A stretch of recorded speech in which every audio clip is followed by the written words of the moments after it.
The ugly duckling, बदसूरत बत्तख। गर्मियों की सुनहरी दोपहर थी। माँ बत्तख ने पेड़ के नीचे झील के पास अंडे देने को अच्छी जगह ढूंढी। उसने 5 अंडे दिए। अचानक उसने देखा कि एक अंडा दूसरे अंडों से अलग है। उसे चिंता होने लगी। उसने उनके फूटने तक इंतजार किया। एक सुबह आखिर में एक के बाद एक अंडे टूटने लगे। पीप पीप, उन्होंने कहा। सारे अंडे जीवित हो गए थे और छोटी बत्तखें अपना सिर बाहर निकाल रही थीं। बड़ी सी दुनिया में सब टूटे सिवाय एक के। ओह, कितने प्यारे बच्चे हैं मेरे। मैं कितनी किस्मत वाली माँ हूँ। पर इस 5वें वाले को क्या हुआ? बत्तख चिंतित थी। इस आखिरी वाले अंडे को इतना समय क्यों लग रहा है? वो उस अंडे पर बैठ गई और उसे जितनी गर्माहट चाहिए थी वो दी। ये मेरा सबसे सुंदर बच्चा होगा क्योंकि इसे फूटने में इतना समय जो लग रहा है। एक सुबह जब अंडा टूटा तो एक बहुत ही बदसूरत सी बच्ची बाहर निकली। पीप पीप। ये बत्तख अपने बाकी भाई बहनों से काफी अलग था। ये काफी बड़ा था और बदसूरत भी। मेरे बाकी के बच्चे तो ऐसे नहीं दिखते हैं। ये बच्चा तो सबसे ज्यादा बदसूरत है। माँ बत्तख ये देखकर हैरान रह गई और बहुत उदास हो गई। माँ ने उम्मीद की कि एक दिन शायद वो अपने भाई बहनों की तरह बन जाए।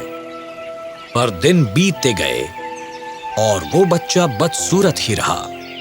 उसके सारे भाई बहन उसका मजाक उड़ाते थे और उसके साथ खेलते नहीं थे। वो बच्चा बहुत उदास हो गया। तुम बदसूरत हो। धरती पर उस बदसूरत चीज को देखो। हाँ, चले जाओ, तुम बहुत बदसूरत हो। हम तुम्हारे साथ नहीं खेलेंगे, तुम बहुत बदसूरत हो। वो सब उस पर हंसने लगे। वो बच्चा बहुत उदास हो गया था। उसने झील के पास जाकर झील में अपनी परछाई को देखा। मुझे कोई पसंद नहीं करता, मैं कितना गंदा हूँ। उस बच्चे ने सोचा कि वो अपने परिवार को छोड़ देगा और कहीं जंगल में चला जाएगा। वो बच्चा घने जंगल में अकेला भटकने लगा। जल्दी ही जब सर्दियां आ गईं, हर तरफ बर्फ छा गई। बच्चा उदास था और ठंड से कपकपाने लगा, पर उसके पास खाने के लिए या अपने आप को गर्म रखने के लिए कुछ नहीं था। वो बत्तखों के एक परिवार के पास गया। उन्होंने उसे भगा दिया। तुम कितने बदसूरत हो। ये बदसूरत कौन है? वो मुर्गी के घर में रहने लगा। वहां पर मुर्गियों ने उसे चोंच मारी तो वो वहां से भी भाग गया। उसे रास्ते में एक कुत्ता मिला। कुत्ते ने उसे देखा और वो वहां से चला गया। बदसूरत बत्तख ने सोचा, मैं इतना बदसूरत हूँ कि कुत्ता भी मुझे खाना नहीं चाहता। उदास होकर बदसूरत बत्तख फिर से जंगल की ओर जाने लगा।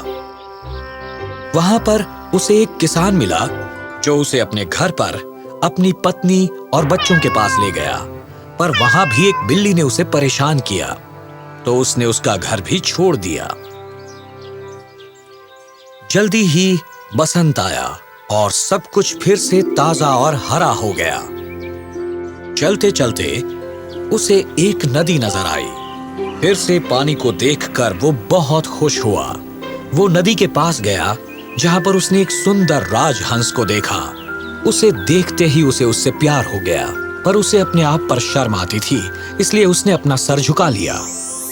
जब उसने सर नीचे किया तो उसने पानी में अपनी परछाई देखी और वो चौंक कर रह गया। अब वो बदसूरत नहीं रहा, वो एक सुंदर जवान राजहंस में बदल गया था।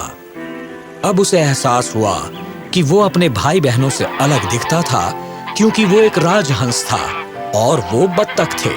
उसने उस खूबसूरत हंसनी से शादी की जिससे उसे प्यार हो गया था और फिर वो खुशी खुशी रहने लगे।